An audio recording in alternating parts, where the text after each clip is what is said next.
अस्सलाम वालेकुम dear students. I hope कि लास्ट लेक्चर आप लोगों को बहुत अच्छे से समझ आया होगा। हम लोगों ने लास्ट लेक्चर में कंप्लीट किया था अपना यूनिट 1, राइट, जिसके अंदर हम लोगों ने फार्मेसी, फार्मासिस्ट, फार्मेसी टेक्नीशियन और असिस्टेंट फार्मासिस्ट और फार्मेसी की टाइप्स पढ़ी थी, राइट। आज जो हम लोग चैप्टर स्टार्ट करने जा रहे हैं इट्स अबाउट ड्रग्स, कि ड्रग्स क्या हैं, राइट। अगर आप लोग ड्रग को एक्सप्लेन करना चाहो या डेफिनेशन लिखते हो तो आप कहते हो अकॉर्डिंग टू एंसेल, ड्रग एक ऐसी चीज़ है जिसको हम लोग इस्तेमाल करते हैं, यानी कि उसके इस्तेमाल का मकसद क्या है कि किसी भी बीमारी की तशखीस के लिए या बीमारी की शिद्दत को कम करना चाह रहे हो, या उसका इलाज या इलाज मुआवजा करना चाह रहे हैं, या फिर हम लोग उस बीमारी से रोकना चाह रहे हैं यानी कि बचना चाह रहे हैं। वो बीमारी जो किसी ह्यूमंस में हो सकती है या फिर किसी भी जानवर में हो सकती है, ऐसी सब्सटेंस या ऐसे एजेंट को आप लोग ड्रग का नाम देते हो, right. As for example, like आप लोग कहते हो कि according to Ansel, drug can be defined as an agent for use in the diagnosis यानी कि जब आप लोग किसी बीमारी की तशखीस करना चाहो, जानना चाहो, यानी कि आप लोग जितने टेस्ट करते हो। देन मिटिगेशन यानी कि इंटेंसिटी को, शिद्दत को कम करना, ठीक है। बीमारी की शिद्दत को अगर हम लोग कम करना चाह रहे हैं then it is mitigation. Treatment and cure यानी कि उसका इलाज मुआवजा करना चाह रहे हैं, या फिर प्रिवेंशन यानी कि हम लोग बीमारी से बचना चाह रहे हैं। कौन सी? वो बीमारियां जो कि ह्यूमंस में हो रही हैं या फिर अदर एनिमल्स में हो रही हैं, ठीक है। ऐसे एजेंट को आप लोग ड्रग का नाम देते हो। अगर अब आप लोग ड्रग को क्लासिफाई करना चाहो तो आप मुख्तलिफ किस्म के क्लासेस में या मुख्तलिफ किस्म के बेसिस पर उसको क्लासिफाई कर सकते हो। एज फॉर एग्जांपल, ऐसी ड्रग्स यानी कि आप लोग ऐसी ड्रग्स जो कि सेल्स की बुनियाद पे यानी कि ख़रीदो फरोख्त की बुनियाद पर आप लोग कैटेगराइज करते हो, या फिर वो ड्रग्स जो कि on the basis of source यानी कि सोर्स की बुनियाद पर, किस ज़रिए से हम लोग उसको हासिल करें उसकी बुनियाद पर हम लोग उसको मुख्तलिफ किस्म के क्लासेस में तकसीम कर दें। Number 1, on the basis of sale. अगर आप लोग ख़रीदो फरोख्त की बुनियाद पर देखते हो तो आप कहते हो आपके पास दो तरह की ड्रग्स होती हैं। नंबर 1 वो जिसके लिए आप लोगों को प्रेस्क्रिप्शन की ज़रूरत नहीं पड़ेगी, राइट, और ऐसी जिसके लिए आपको प्रेस्क्रिप्शन की ज़रूरत पड़ती है। प्रेस्क्रिप्शन जो हमें फिजिशियन देता है या डॉक्टर देता है, जब हम लोग उसको चेक करवाने के लिए जाते हैं, चेकअप के लिए जाते हैं, तो हमें जो वो नुस्खा, जिसे एक ले पर्सन नुस्खा कहेगा, वो नुस्खा जो हमें एक डॉक्टर देता है उसकी बुनियाद पर अगर हमें मेडिसिन दी जाएंगी तो वो आपकी प्रेस्क्रिप्शन ओनली मेडिसिन होंगी। जबकि वो वाली ड्रग्स जो कि विदाउट एनी प्रेस्क्रिप्शन, किसी भी प्रेस्क्रिप्शन की जिसमें ज़रूरत ना पड़े, these are called over the counter drugs, right. आप लोग कहते हो over the counter drugs is the group आपकी ड्रग का ऐसा मजमुआ है जिसके लिए that does not require any prescription for their dispensing, यानी कि उसको डिस्पेंस करने के लिए आप लोगों को किसी भी किस्म के प्रेस्क्रिप्शन की ज़रूरत नहीं पड़ेगी। एज फॉर एग्जाम्पल मल्टीवाइटामिन, अगर आप लोग मार्केट में जाते हो, आप मल्टीवाइटामिन लेते हो, उसको बिना किसी प्रेस्क्रिप्शन के आपको मिल जाती हैं। आप कैल्सी की टैबलेट्स ले रहे हो या मल्टीवाइटामिन सर्बेक्सी लेते हो तो उसके लिए आपको किसी भी किस्म का प्रेस्क्रिप्शन की ज़रूरत नहीं है। इसी तरह से एनएसएड्स, एंटी इन्फ्लेमेटरी मेडिसिन जितनी होती हैं वो सारी की सारी, या फिर लैक्सेटिव्स, ये जो आपके कॉन्स्टिपेशन ट्रीटमेंट के लिए होती हैं, या फिर ओरल कॉन्ट्रासेप्टिव्स, ये तमाम तर मेडिसिन आपकी ओवर द काउंटर मेडिसिन हैं, और इसके लिए आप लोगों को किसी किस्म के प्रेस्क्रिप्शन की ज़रूरत नहीं होती। जबकि अगर आप लोग ऐसी मेडिसिन की बात करते हो जिसके लिए प्रेस्क्रिप्शन का होना लाजमी है, यानी कि प्रेस्क्रिप्शन होगा तो आपको फार्मासिस्ट या फार्मेसी टेक्नीशियन डिस्पेंस करेगा, यानी कि देगा मेडिसिन, अदरवाइज वो मेडिसिन नहीं देगा। These are called prescription only medicine. Is a group of drug that can only be dispensed on the physician's prescription, यानी कि वो जो फिजिशियन, जिसे हम लोग डॉक्टर का नाम देते हैं, उसकी प्रेस्क्रिप्शन यानी कि नुस्खे की बुनियाद पर आप अगर डिस्पेंस कर रहे हो, यानी कि अद्वियात दे रहे हो, मेडिसिन दे रहे हो, these are lie in the category prescription only drugs. As for example, आप लोग कहते हो बारबिचुरेट्स आ जाती हैं, बेंजोडाइजेपिन्स, बारबिचुरेट्स, ये जो सुकून आवर या नशा आवर या फिर जिसे आप लोग कहते हो नींद के लिए दी जाती हैं, वो वाली मेडिसिन आ जाएंगी।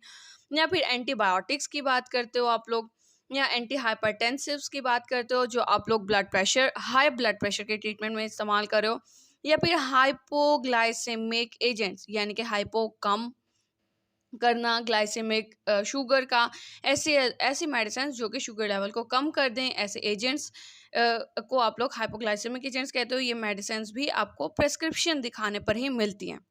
ये हमने बात कर ली कि वो वाली ड्रग्स जो कि on the basis of cell आ गई।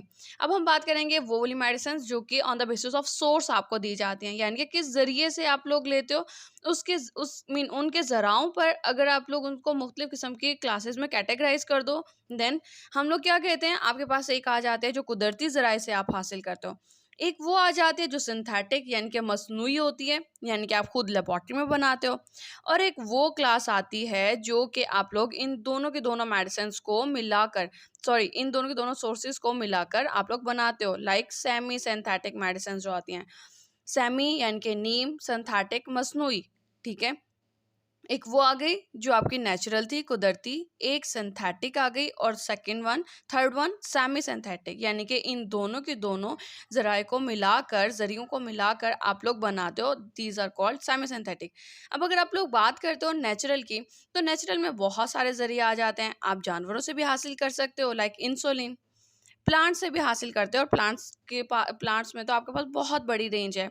आप लोग फेनल, सौंफ इस्तेमाल करते हो, ज़ीरा इस्तेमाल करते हो, आप धनिया इस्तेमाल करते हो, फिर आप जिंजर और कार्डमम मीन इलायची इस्तेमाल कर रहे हो, या आप अदरक, कुछ मीन बहुत सारी चीज़ें आ जाती हैं जिनसे आप लोग अपनी ड्रग्स को जो है वो अखज़ करते हो, ठीक है। प्लांट्स में यहाँ पे एग्जांपल लिखी हुई है रेज़रपिन फ्रॉम रिवोल्फिया सर्पेंटिना। अगर आप लोग इसकी एग्जांपल चेंज करना चाहो तो आप एग्जांपल चेंज भी कर सकते हो। देन माइक्रोबियल्स यानी कि माइक्रो ऑर्गेनिज्म से आप लोग हासिल करते हो, लाइक इंसुलिन आ जाती है, वैक्सीन्स आ जाती हैं, या फिर आप लोगों की आती है मिनरल्स में जिंक और आयोडीन, राइट। अब हम लोग बारी बारी करके पढ़ेंगे कि नेचुरल में से आप लोग जो हासिल करते हो, एनिमल, प्लांट्स, माइक्रोबियल्स, उनको अगर आप लोग डिफाइन करना चाहो तो कैसे करोगे, राइट।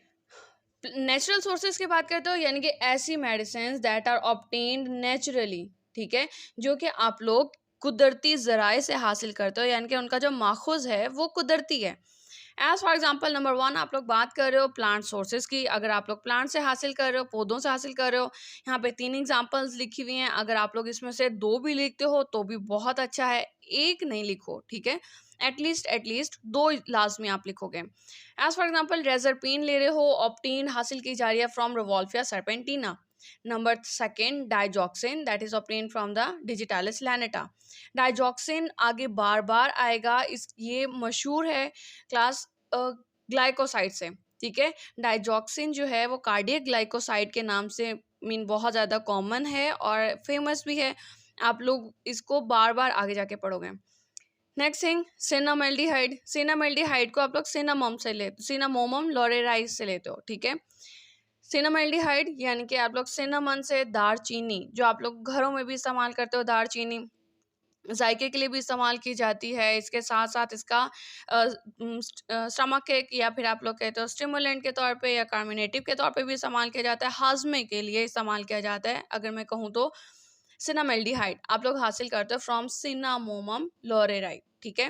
देन ऐसे सोर्सेस या फिर ऐसी ड्रग्स जो कि हासिल की जाती है जानवरों से। Many animals are involved in production of many important drugs, यानी कि आपके बहुत सारे जानवर शामिल हैं आपके बहुत सारी इंपॉर्टेंट ड्रग्स को बनाने में, प्रोडक्शन यानी कि उनको बनाने में। एज फॉर एग्जांपल इंसुलिन आ जाती है, सेक्स हार्मोन्स आ जाते हैं, या फिर थायरॉक्सिन। नंबर 3 आप लोग बात करते हो माइक्रोबियल सोर्सेज की या माइक्रोबियल ड्रग्स, ऐसी ड्रग्स जिनका माखुज जो है वो माइक्रो ऑर्गेनिजम्स हैं, ठीक है। या फिर आप लोग ये कहते हो कि ऐसी ड्रग्स जो कि बनाई जाती हैं, सिंथेसाइज्ड की जा रही हैं, यानी कि बनाई जा रही हैं by using different micro organisms. For example antibiotics आ गई, इंसुलिन आ गया, या फिर वैक्सीन आ गई। लास्ट में आपका आ जाता है मिनरल सोर्सेज, यानी कि जो कि आप लोग मिनरल से हासिल करते हो, एज फॉर एग्जांपल जिंक और आयोडीन। अगर आप लोगों को क्वेश्चन आता है राइट द, या फिर कहते हैं classify the drugs on the basis of source, तो सबसे पहले आप लोग ये जो मैंने अभी आप लोगों को ये वाली ये फिगर दिखाई, सबसे पहले अगर आप लोग डिफाइन करना स्टार्ट करते हो, डिफाइन करने से पहले ये चीज़ बनाते हो, ये पूरा का पूरा ये जो ग्राफ्स आप बनाते हो, तो आप लोगों का अच्छा इंप्रेशन पड़ेगा लिखने में कि हाँ जी, मीन एक्सटर्नल अगर चेक करता है तो उसको आइडिया होगा कि हाँ जी स्टूडेंट को सब कुछ आता है, वो इजीली क्लासिफाई कर रहा है। अगर आपके पास टाइम ना भी हो बाद में, तो आप लोगों का एटलीस्ट ये टेबल ये शो करवाएगा कि आप लोगों को मीन सब कुछ आता है। ठीक है, आप बता सकते हो कि natural, semi synthetic, synthetic sources आ गए थे, फिर नेचुरल में ये मीन 4 डिफरेंट क्लासेस में हम लोग मजीद क्लासिफाई करते हैं और उसके एग्जांपल्स ये हैं। राइट, अब हम लोग बात करते हैं, पहले हमने कर लिया नेचुरल सोर्सेज, यानी कि ऐसे ड्रग्स जो कि हासिल की जा रही थी कुदरती ज़राए से, ठीक है, या उसका माखूज जो था वो कुदरती था। अब हम लोग बात कर लें पहले अगर सिंथेटिक ड्रग्स की, यानी कि ऐसी ड्रग्स जिनको मुकम्मल तौर पर आप लोग तैयार करते हो लेबॉर्ट्रीज में, देन आप कहते हो ऐसी drugs that are the group of drugs या मेडिसिन दैट आर टोटली, यानी कि मुकम्मल तौर पे सिंथेसाइज्ड बनाई जा रही हैं इन लेबॉर्ट्रीज, यानी कि लेबॉर्ट्रीज में, राइट, बाई यूजिंग केमिकल्स और सब्सटेंसेस, मुख्तलिफ किस्म के केमिकल्स या सब्सटेंसेस को मिलाकर आप लोग बनाते हो, लाइक पैरासीटामोल आ गया, एस्प्रिन आ गया, या फिर सिप्रोफ्लॉक्सासिन। अब हम लोग बात करते हैं सेमी सिंथेटिक ड्रग्स की, तो आप लोग कहते हो इसके अंदर दो तरह के वर्ड आ जाते हैं, वर्ड यानी कि दो तरह की दुनिया, एक सेमी सिंथेटिक यानी कि नीम मसनूई, यानी कि ये नेचुरल भी होगा और साथ में सिंथेटिक को भी इस्तेमाल कर रहा है। Semi synthetic drugs are group of drugs या मेडिसिन्स दैट आर सिंथेसाइज्ड, बनाई जाती हैं या तैयार या तश्कील दी जाती हैं बाय यूजिंग, इस्तेमाल करके कंबाइन सोर्सेज, यानी कि कम्बो इस्तेमाल करते हो, यानी कि दो दो दुनिया या फिर दो माखूज को इस्तेमाल करके, कौन सा, एक नेचुरल जो कुदरती है, दूसरा सिंथेटिक जो मसनूई है।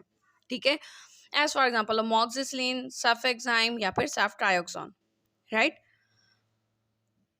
क्लासिफिकेशन वहीं तक। अब हम लोग तीन कुछ ऐसे नाम पढ़ेंगे जो कि इस्तेमाल किए जाते हैं कॉमनली आपकी ड्रग के लिए, या फिर आप लोग ये कहते हो कि जब कोई भी ड्रग तैयार की जाती है या फिर सेल की जाती है तो उसको तीन तरह के नाम दिए जाते हैं। Number 1, generic name. Generic name के बारे में क्लास ये चीज़ आप लोग याद रखेंगे that it is the official name of the drug, right. ये MCQ 2022 के पेपर में आया था कि dash is the official name of the drug. अगर ऑप्शन आती है जेनेरिक नेम, ब्रांड नेम या फिर केमिकल नेम, तो आप लोग बात करते हो कि generic name, right. Generic name किसी भी ड्रग का वो नाम है जो कि उसको साइंटिफिक बेसिस पर दिया जाता है, ठीक है। As for example paracetamol, Panadol का जेनेरिक नेम पैरासीटामोल है। इसी तरह से डिस्प्रीन, लोप्रीन, इसका जेनेरिक नेम जो है वो एस्प्रीन है, राइट। सिप्रोफ्लॉक्सासिन जो है वो जेनेरिक नेम है सिप्रो का, ठीक है। अब हम लोग देखते हैं कि अगर आप लोगों के पास कोई भी मेडिसिन आती है, ठीक है, लाइक अगर आप लोग टैबलेट ले रहे हो तो टैबलेट को मीन टैबलेट की डब्बी के ऊपर ऊपर ऊपर नाम लिखा हुआ जो होगा वो उसका ट्रेड नेम होता है या ब्रांड नेम होता है या मार्केट नेम, यानी कि जिस नाम से वो मार्केट के अंदर मशहूर है या वो सेल की जा रही है या वो ड्रग दूसरी ड्रग से डिफरेंट है, ठीक है। ऐसे नेम को आप लोग ब्रांड नेम या ट्रेड नेम का नाम देते हो, राइट। जो कि उसको नाम दिया जाता है बाय द प्रोप्राइटरशिप, यानी कि जो उसको बना रहा है या बनवा रहा है वो इंसान। फिर उसी ट्रेड नेम के नीचे जो नाम लिखा हुआ होता है वो आपका जेनेरिक नेम होता है, राइट, जो उसको साइंटिफिक बेसिस की बुनियाद पर दिया जाता है। ब्रांड नेम क्या हो गया कि these are the names of the drug या medicine that are given on the basis of the proprietorship, यानी कि जो उसको बनवा रहा है या बना रहा है वो इंसान। These names are given to identify one product from the others, ये नाम दिया जाता है ताकि एक ड्रग को या एक प्रोडक्ट को दूसरे प्रोडक्ट से मुनफरिद किया जाए, राइट। लाइक आप लोग कहते हो पैरासीटामोल, आपके मार्केट में पैनाडोल में भी अवेलेबल है, कालपोल के नाम से भी अवेलेबल है और डिस्प्रोल के नाम से भी अवेलेबल है। जबकि इसी तरह से एस्प्रीन जो है जेनेरिक नेम, ये आपको मार्केट में डिस्प्रीन के नाम से भी अवेलेबल है और लोप्रीन के नाम से भी अवेलेबल है। ये नाम वो हैं जो मार्केट में मीन अपने नामों से मशहूर हैं, या फिर ये नाम वो हैं जो उसको प्रोप्राइटरशिप दे रहा है, यानी कि बनाने वाला या बनवाने वाला। Next thing, chemical name. Chemical name आपके ड्रग का वो नाम है that is given to them on the basis of presence of different atoms और मॉलिक्यूल्स और या एंड देयर इंटर रिलेशनशिप, यानी कि आपके जेनेरिक नेम जो होगा उसके अंदर मौजूद मतलब कि एटम्स या मॉलिक्यूल्स के दरमियान में क्या रिलेशनशिप है, उनकी क्या बॉन्डिंग है, उनकी बुनियाद पर अगर आप लोग नाम देते हो that is called chemical name. As for example अभी हम लोगों ने बात की पैरासीटामोल की, तो आप लोग कहते हो पैरासीटामोल का केमिकल नेम है एसिटाइल पैरा अमाइनोफिनोल। अगर आप लोग इसका स्ट्रक्चर देखो तो आप लोग कहते हो फिनोल के ऊपर अमाइनो ग्रुप है एट पैरा पोजिशन, ठीक है, ये इसकी पैरा पोजिशन है, ठीक है। आप कहते हो और दो मेटा पैरा, पैरा पर क्या है कि अमाइनो ग्रुप लगा हुआ है, ठीक है, और ये जो स्ट्रक्चर है ये फिनोल का आ गया। देन अमाइनो के साथ एक एसिटाइल ग्रुप लगा हुआ है, आप कहते हो एसिटाइल पैरा अमाइनो और ये फिनोल। इसी तरह से एस्प्रीन का केमिकल नेम देखना चाहो तो आप कहते हो एसिटाइल सैलिसाइलिक एसिड, यानी कि ये एसिटाइल आ गया फिर से, ठीक है, जो यहाँ पे था वही एसिटाइल आ गया और ये स्ट्रक्चर आ गया सैलिसाइलिक एसिड का। क्लियर है? आज का लेक्चर यहीं तक। आपको अगर इसमें से कुछ भी ना समझ में आया हो तो आप लोग मुझसे क्वेश्चन कर सकते हैं इन कमेंट सेक्शन। और अगर आप लोगों को लेक्चर समझ में आया है तो आप प्लीज़ इसको, अगर आपने चैनल को सब्सक्राइब नहीं किया तो सब्सक्राइब भी कर दें और लाइक का बटन प्रेस कर दें। Thank you so much.